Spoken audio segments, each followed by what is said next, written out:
All right, good afternoon, and let's get to it. This is Live at Lunch Bible Study. I am Reverend Bruce Jackson, and I am here with Pastor John Powell. How are you doing today, Pastor? We're doing real great, back from vacation and ready to go. All right, so this chapter kind of threw me for a loop. You know what I'm saying? It said it was only 10 verses, but I can tell you from my notes. If you look here, I can tell you from my notes. I've got plenty of extra text that goes beyond 10 verses, just in the background, just in the background scriptures. And so for me, reading chapter 24 was it looks like 10 verses, but in essence, it is 10 verses full of historical and cultural background that helps us understand a little more about God's object lesson when he goes to talk about the fruit and everything that happens with these figs in these two baskets. What was your impression on this chapter when you read it, Pastor? It was very, very interesting in the way God displays the two baskets and how he says what is going to happen to the people who fall into these two different categories. He says one is going to go to Babylon, but they're going to prosper there. Others that are the bad fruit are utterly going to be destroyed. Nothing good is going to happen to those that God considers to be the bad fruit. Yeah, I mean, this was definitely taken to a different level. And for those of you who haven't had a chance to get a look at it, definitely take a moment and, grab the download of our weekly Bible study discussion guide. It's available to you, and you can catch up on what we're talking about. But the idea of the fruit, the idea of them being figs, right? I can definitely recall going back through the Levitical law and the dietary laws, and figs being on there, and just trying to figure out, like, well, how often do for us in modern times are we referring to figs? You know what I mean? And as people get into more healthy lifestyles, I've seen it where figs and other quote unquote exotic fruit have become more of a trend nowadays. And so definitely the idea of God choosing the figs for this object lesson, that caught my attention, but also that they weren't in the same basket, and I'll get to that later, but that God chose for them to both be in baskets, but in separate baskets. Right. They could be in the same location, but they couldn't be in the same container. And so as God uses that, I just was taken by that as well in this lesson. And so this lesson is about, the rotten fruit not ruining it for all the fruit. You know what I mean? And I know for me growing up, you used to hear old folks talk about, one apple will spoil the bunch. You know what I mean? Absolutely. And say, well, I'll take one rotten apple, and throw everything out the mix. And so this is more than that. This is more than, one rotten apple, spoiling the bunch. God has a bigger lesson than that, and as we look at it, I really want to say I was, you know, I was impressed with how God, brought this about, because he doesn't do it by saying, and behold, there were 2 baskets of figs at the temple door. What God does is God introduces it in verse 1 by giving some background about who was getting carried away and, what was taking place with them. And he does it with this whole thing of, after Nebuchadnezzar, king of Babylon, had taken into exile from Jerusalem Jeconiah, the son of Jehoiakim, king of Judah, together with the officials of Judah, the craftsmen, the metalworkers, and had brought them to Babylon, the Lord showed me this vision. Behold, 2 baskets of figs placed before the temple of the Lord. Right? That he didn't start the chapter or the verse with, behold, there were 2 baskets of figs there. But after this thing occurred, right? And this event that occurred is, takes place, 597 BC, right? It's about this king that we've mentioned before, who is going to be exiled from Jerusalem by, of all people, Nebuchadnezzar, king of Babylon. And in his place, oddly enough, Nebuchadnezzar places his relative, who is known as Zedekiah, right? And we'll see more about him in the text. But he is the uncle of the king who is exiled, and that's not even his name. Right. Mattaniah is his name, but his throne name is Zedekiah, right? And so this idea of having a throne name comes up, and we've seen it in history, like when we look at Egyptology and things of that nature. But in this whole aspect of this throne name, where here you are occupying a seat and you're not even identified as who you really are. Mm-hmm. Let that sink in. You're occupying a seat of leadership and control, and you're not even identified as the person who you are. And so going into that, right? Going into the background and seeing who, Nebuchadnezzar puts in place, right? We see this thing of, not only did they carry away the craftsmen, not only did they carry away the metal workers and all these other people of skilled positions, right? These 10,000 elite citizens, per se, but they also took away the temple treasures, and this is similar to what took place with Assyria destroying the northern kingdom of Israel in 722 BC, based upon its idol worship of Baal and Asherah. And they get into the whole thing of these idols and the poles and the places where they sit, and these quote unquote locations of honor that they were placed in by God's own people. But it says right here, we get into background in 2 Kings, right?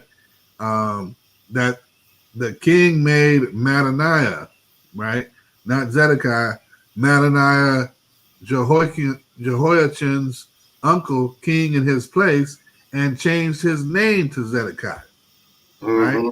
Which goes back to when we talk about a seat of power. If I put you in a seat of power, this begins to resemble what we see in the New Testament as the puppet regimes.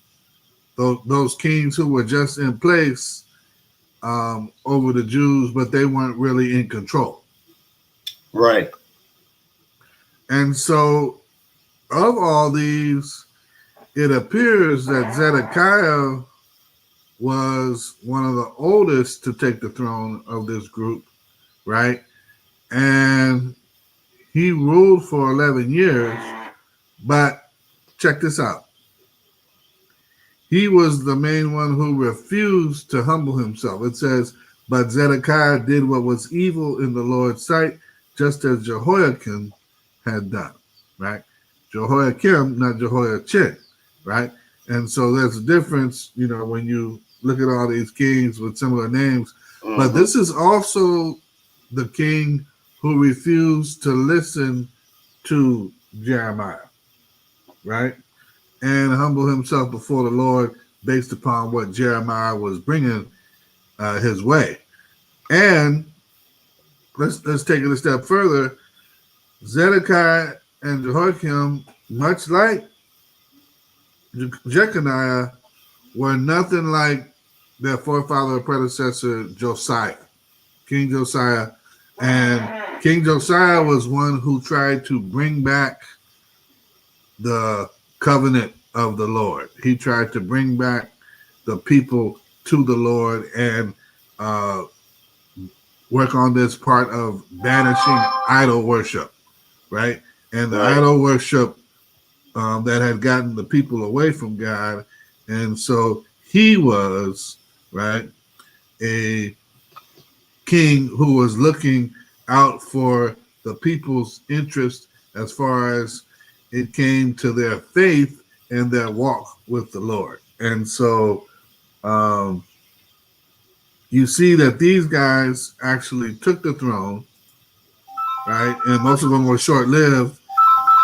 And they refused to listen to Jeremiah, right? And returned to the Lord. And you even had those that tried to kill Jeremiah, who were in leadership.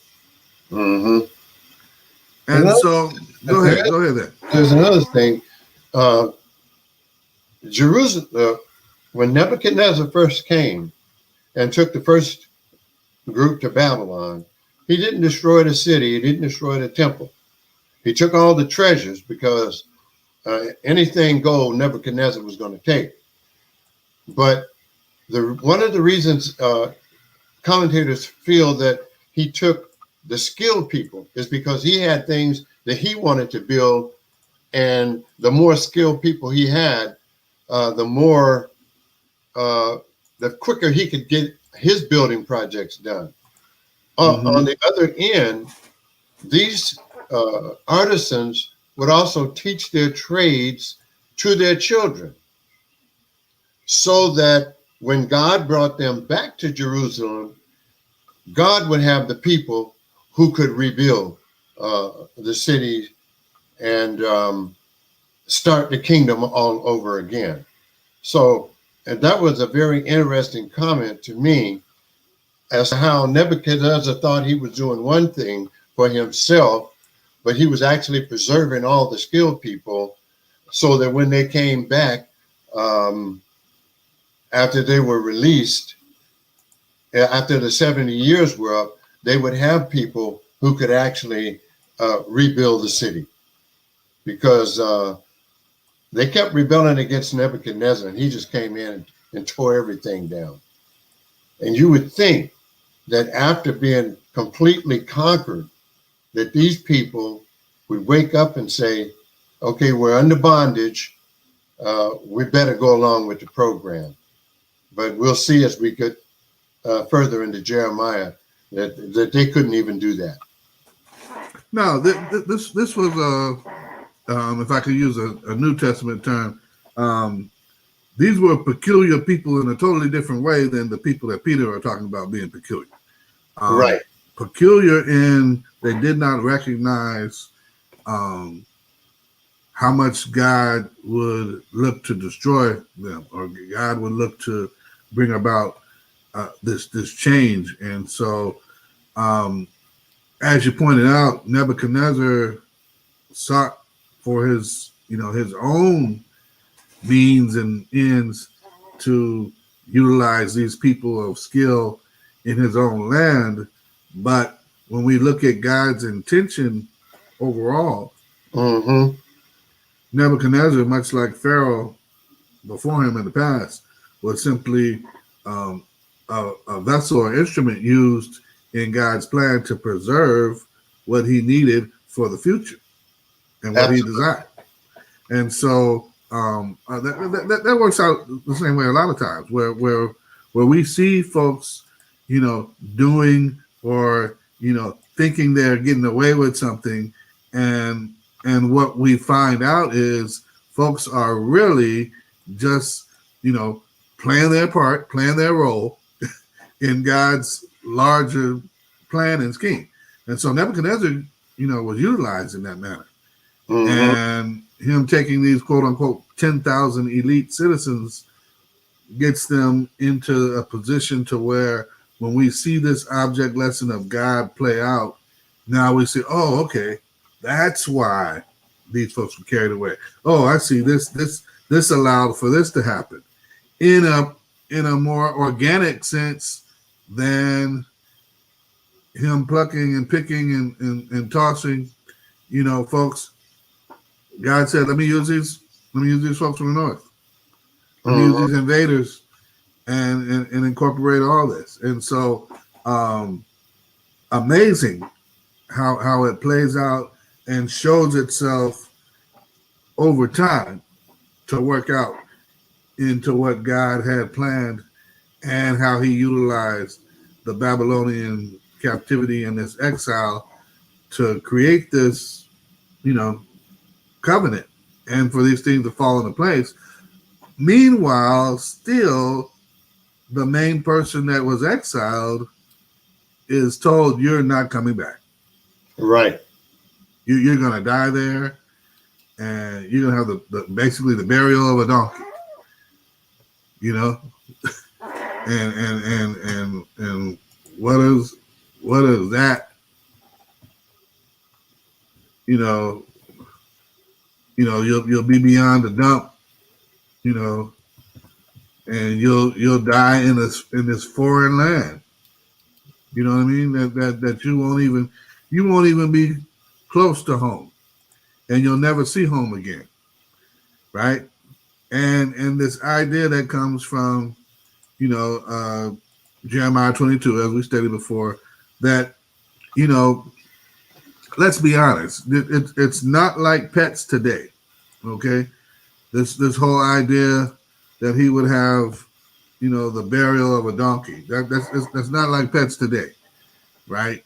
Where you'd set aside something for Fido or your family pet. This was a working, laborious animal, right? And it was on a scale you could give or take, right? Depending on the economy, a donkey might have been on the menu. You know what I mean? Right.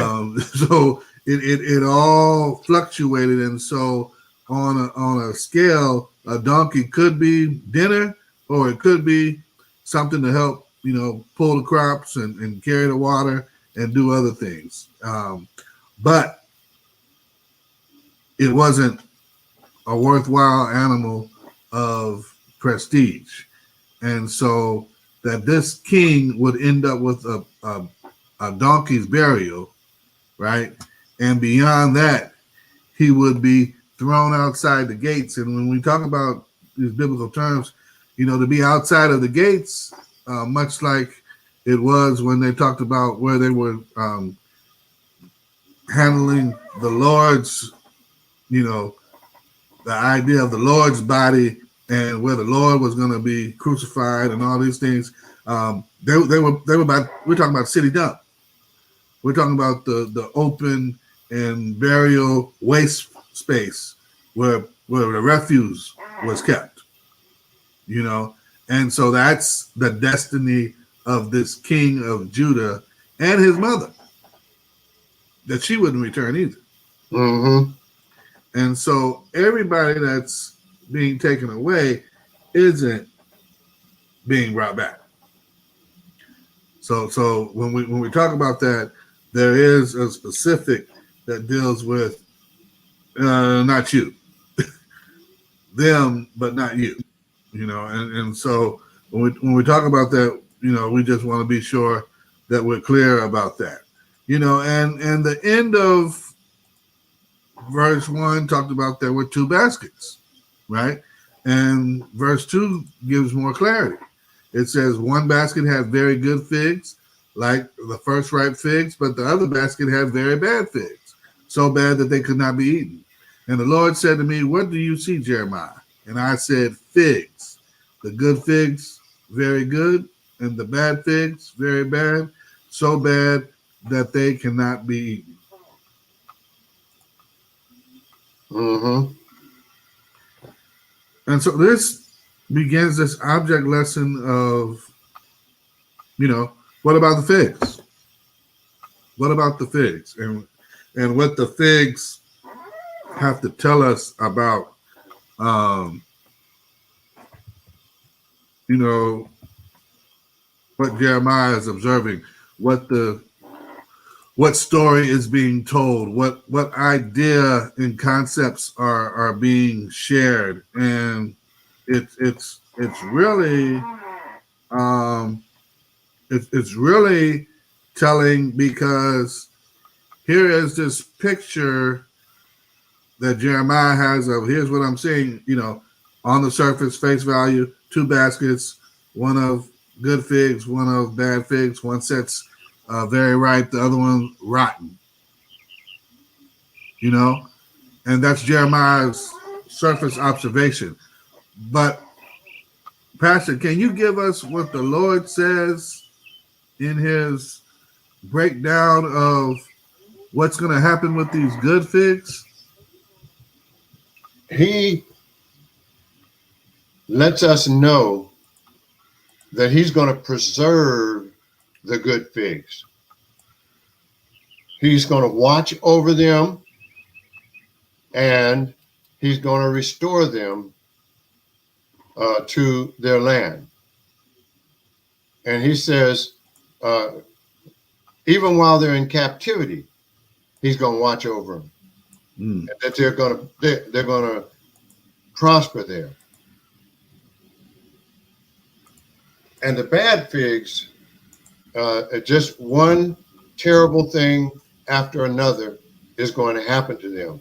In other words, when God says that they're so rotten that they cannot be eaten, and I don't know, but for instance, like I've seen an apple and it might have been rotten on 1/3 of it, and you could cut that bad part off and still eat the rest of the apple. And you could do the same thing with figs. But these figs were so rotten, so spoiled, that there was nothing good that you could do with them. And so God lets us know that even when he has to punish a whole nation, those who were faithful to him, he has a way of preserving them. And those that were out and out wicked, he has a way of separating them and dealing with them and punishing them. And when God begins to pour out his wrath, it is almost beyond belief when he pours it out. Yeah, I want to roll back a little bit. The good and the bad are separated. Right. They're not in the same pile. They're not in the same basket. There's not a mix of them. You know, they've already been sorted. and separated. You know, this is you know, my grandparents would still, quote unquote, eat off the land, and part of it was when you picked them all, right? And then once you brought them in the basket or the bowl or the sack, then you came in and separated them. You know, you spent time, you know, snapping peas and breaking them open and everything. You know, tearing apart the peanuts from the coiled roots and making sure they were separated. The pecans and the persimmons and making sure that they were, you know, you could feel them and see if they were in a good place. So you could see the color of the pecans and know that this one was not quite right. But that was the work that we had to do once they had been picked. But these were already plucked. These were already, you know, uprooted. These were already ready picked, and they were sorted and separated and placed in different baskets. Well, you know, that gives us an image of what God is going to do at the end of time on judgment. The saints will go to the judgment seat of Christ, and the sinners will go to the great white throne judgment. There'll be no saints at the great white throne, and there'll be no sinners at the judgment seat of Christ. So what's happening in real life is God is doing the separating now. Mm-hmm. And at the end, the good fruit and the evil fruit will be in their own basket, and they will be dealt with according to what God has stated. And it's the same way here. God is literally telling Jeremiah to tell these people that they've already been separated and that God is going to deal with them accordingly. You know, and I'm with you on that, you know, Pastor, and I thank you for that insight. You know, and as we look at this picture, right? We look at this picture of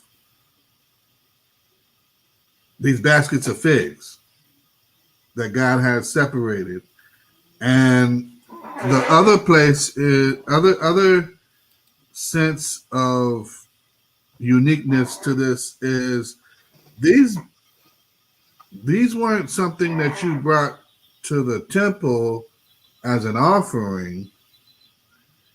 These were something you would have at the marketplace that people could select over. Right. And I'll get into that in a minute about the marketplace and how that works as far as negotiation. But at the temple, you would have brought the best, right? Mm-hmm. And then you would have also brought it and made sure that the priest saw it was you bringing it, so that you felt that you were getting, quote unquote, credit for it. Right. Because you didn't want, heaven forbid, if someone else received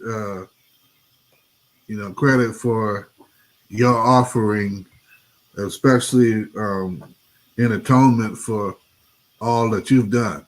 You know, there was more to it than just bringing the first fruits. There was more to it, as we've talked about in the past when we talked about the temple. There was more to it than just showing up and saying, "Hey, you know, I've got a basket of fruit, you know, here, and you know, let's see what it happens, you know." And so we know that the offerings that were to occur in the temple um, were so much more than just that. Right. Then you just dumping it at the door, right? Then you just mailing a check in. Then you just cash apping to the church. You understand what I mean? Mm-hmm. And so there was more to it than just dropping it off and saying, "Hey, by the way, here you go. Make sure you chop that up to my accord. Make sure you put that on my account." You know what I mean? Mm-hmm. And so if in that case, that wasn't the normal place for the baskets to be if they were being brought as an offering. But they were being brought there for the prophet's observation and this object lesson. But the normal place for them to have been would have been the marketplace. And both good and bad fruit could have been negotiated for their worthy price. Because even the bad fruit has some usage to someone for some period of time. They didn't just come in and execute the king. They exiled him and exiled him with 10,000 elite citizens, skilled workers, and the treasures.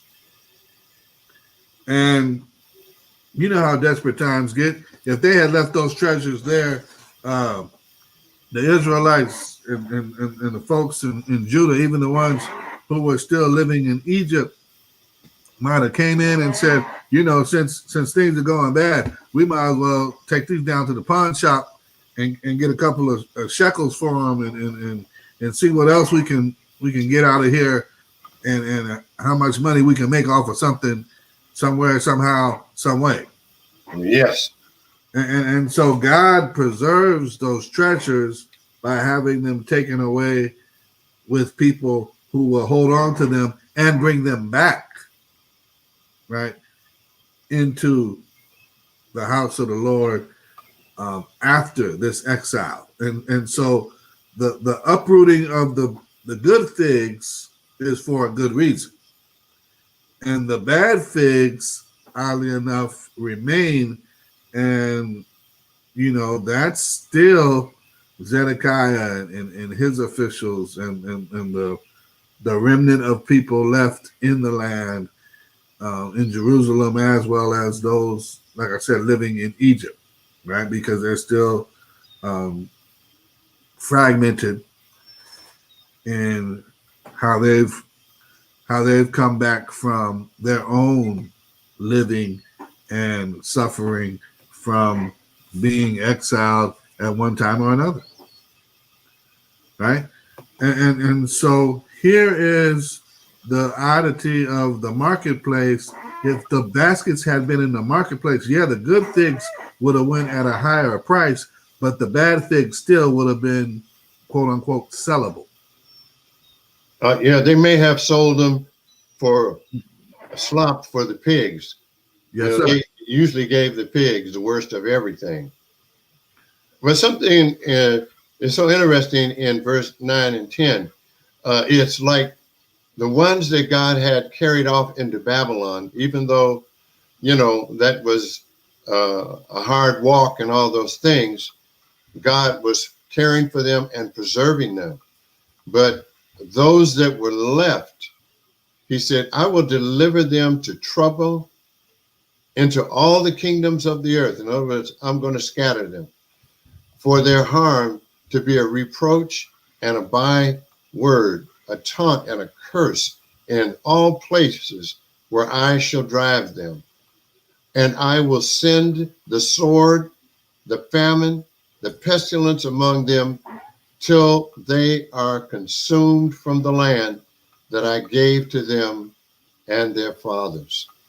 And here we see God dealing with the children of Israel in such a way that when we look at their history, even today, they're still experiencing these same types of things.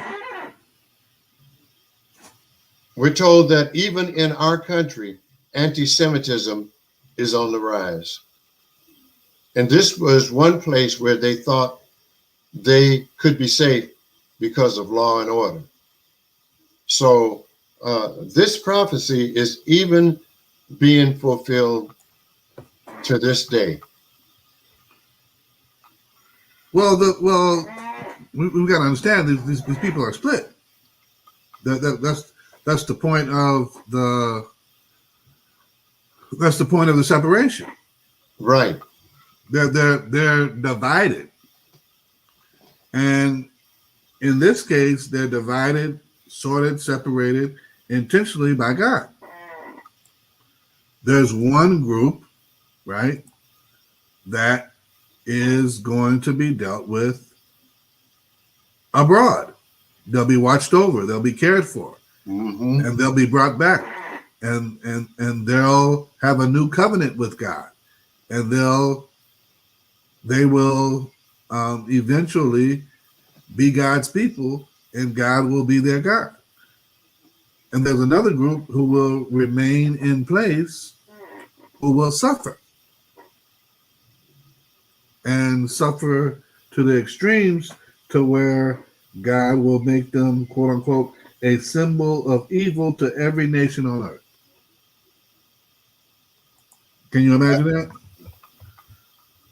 Absolutely. And we have seen that with our own eyes. Until the Jews return to the Lord, they still haven't returned. They're just locked in rituals. But God says he's looking at the heart, and the day is coming when their hearts will be changed. Yeah, but this is still the same family, right? Of people, the same tribe of people, and they're split. They're divided. They're it's the same that happens when my family is in Alabama, and some of them went north, right? Mm-hmm. And went to Virginia and New Jersey, and so there are those who remain in Alabama and who are steeped and got a red clay up under their toes. You know what I mean? Mm-hmm. And those who are still part of the same family, who are in another place, who are having a different experience than those who stayed back. And same family.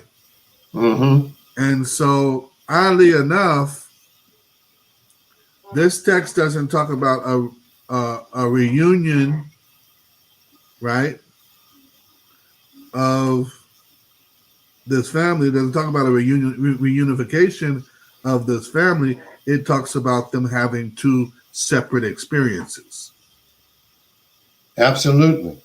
And that's exactly the picture that we get on Judgment Day.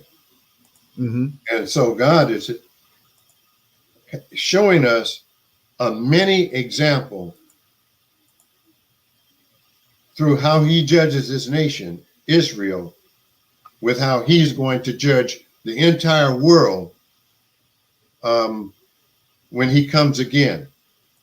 Well, we'll take this into account.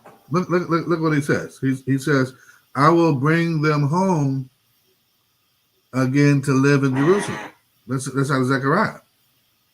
Right? Right. And later in Jeremiah, he says, the new covenant I will make with the people of Israel. I will be their God, and they will be my people. Right? This is still playing out. And in fact, later on in Jeremiah chapter 32, he says it's what Jeremiah calls an everlasting covenant with them. Because obviously the first thing that I tried to pull off with them didn't work because I had to split them up because they were going in all the wrong direction. Mm-hmm. All of it. And so let's come back. Let's try this, right? Remember, part of what God is saying is not just come back, but come back with a new heart. Come back with a new perspective. Come back and fall in love with me again. Mm-hmm. And if we're mindful, right, we'll see where God has, allowed his people to go astray and come back, but this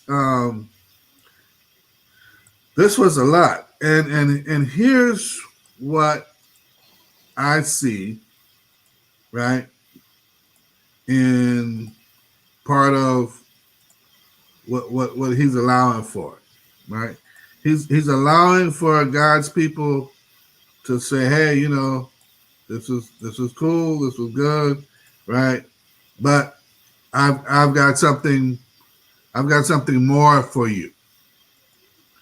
I've got something more than just you coming back. I've got something more than just you, having a newfound relationship with God. I want you to be in a better place with me than you were when you left. Absolutely. And that's the reason why God has to give everlasting covenants, because if he didn't, nobody would be saved. Like in verse 6, he says, for I will set my eyes on them for good, and I will bring them back to this land. I will build them and not pull them down. I will plant them and not pluck them up. Yeah, and here goes the problem with some folks and their attachment or connection to Israel. This is not talking about a nation that's going to be figured out and established by the United Nations and put in place in the 1940s, right? This is not talking about a group of people that humans will select and decide whether or not they're Jewish enough to go and occupy the land. This is stemming from the lineage of descendants of Abraham, which include Muslims. Mm-hmm. And so they're part of the same family and split. Right? Absolutely. Of Jacob and his brother, that division would be so much that we're still seeing it play out in Palestine now. Right. And and I know Americans want to put their hands in it, and particularly American Christians want to say, hey, we've got to preserve Israel and everything. But read what the text says here in Hebrews 8 and 10, which is pretty much verbatim of Jeremiah and the later text that we'll get in Jeremiah. It reads like this. It says, for this is the covenant that I will make with the house of Israel after those days, declares the Lord. I will put my laws into their minds and write them on their hearts, and I will be their God, and they shall be my people. Right? There's no there's this idea of them occupying land. Right? They've not been replaced. No. That's in the New Testament, man. That's his covenant with this people. And as modern Christians, we have to understand, as Gentiles, we're the add-on. We're the also as. We're the add-on to God's covenant. We're the whosoever will. Mm-hmm. We're the ones that benefit from the ark opening up beyond just the seed of Abraham, Isaac, and Jacob.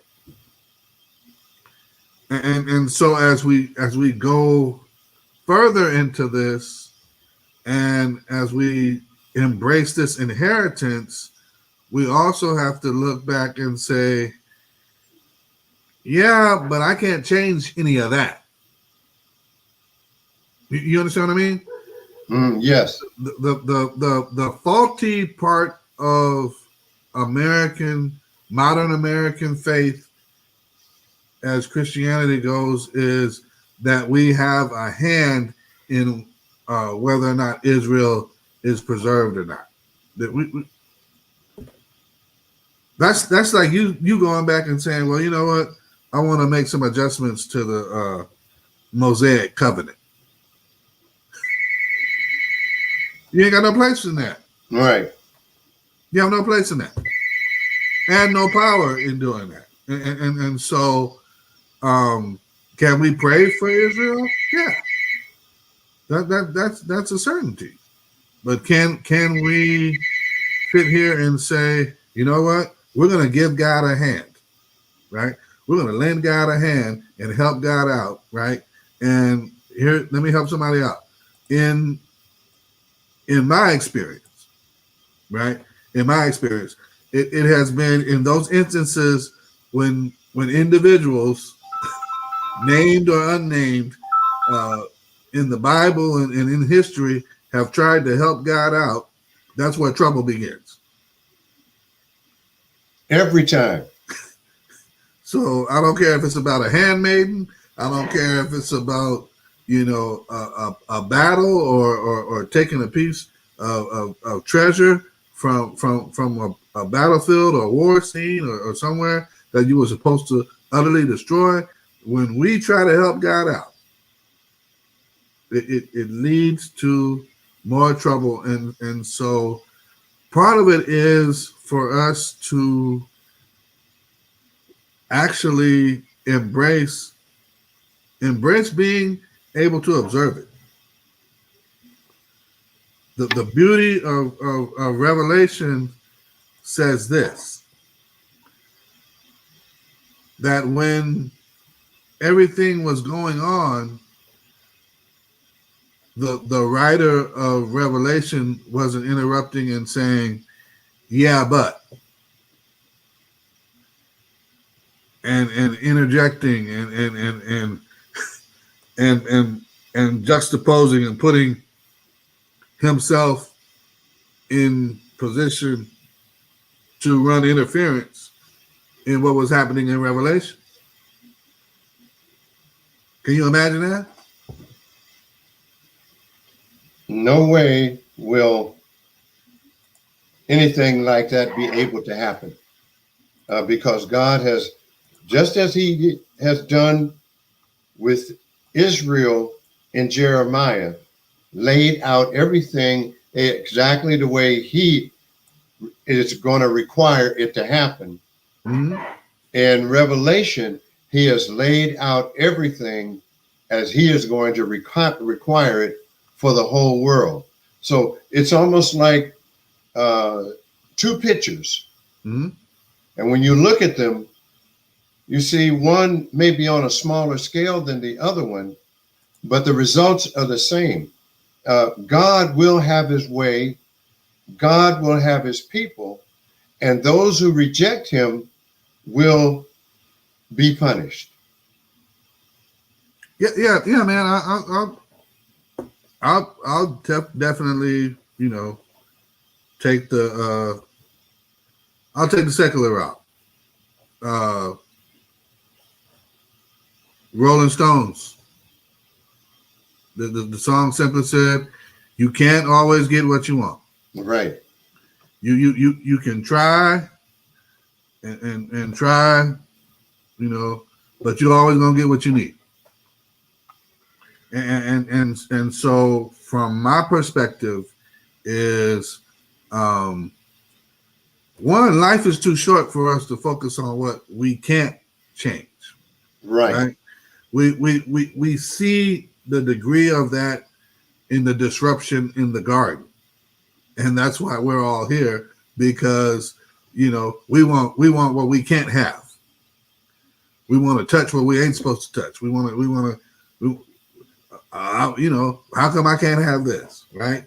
And that's part of the thing where we have with I think that's part of our problem from a modern American entitlement sense of, well, how come I can't?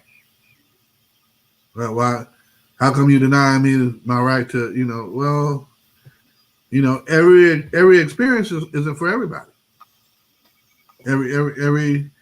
Everything isn't for everyone, and I think we have to get comfortable with that and recognize that and accept that for what it is and acknowledge it, because I think for me, right, I'm not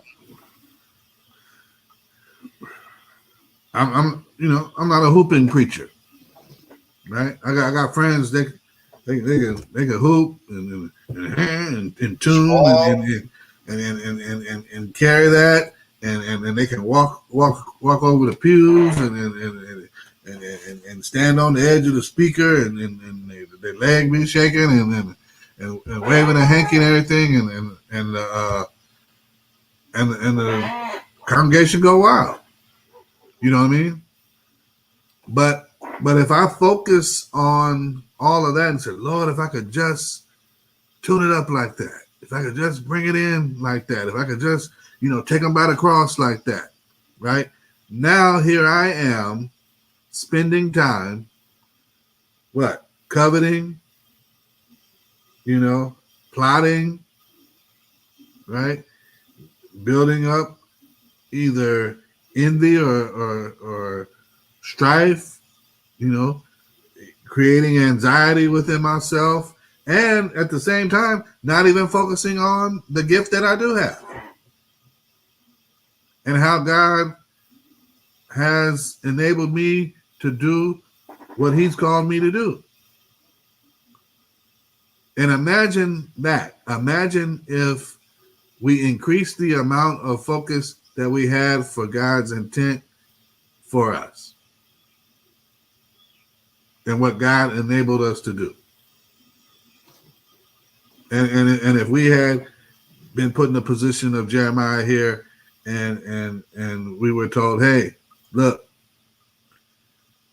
here's what's going to happen with these bad figs, and these are who these bad figs are, and here's what's going to happen with these good figs. Mm-hmm.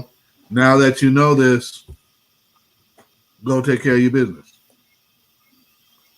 How many folks would still be standing there asking God, well, why did you make those figs bad?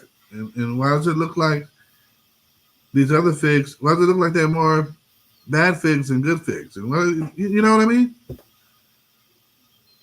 Up here, almost to the point of nitpicking. Mm-hmm. But what we all have to understand is that in the end, it's going to be God's will. And we are not going to prevail over His will.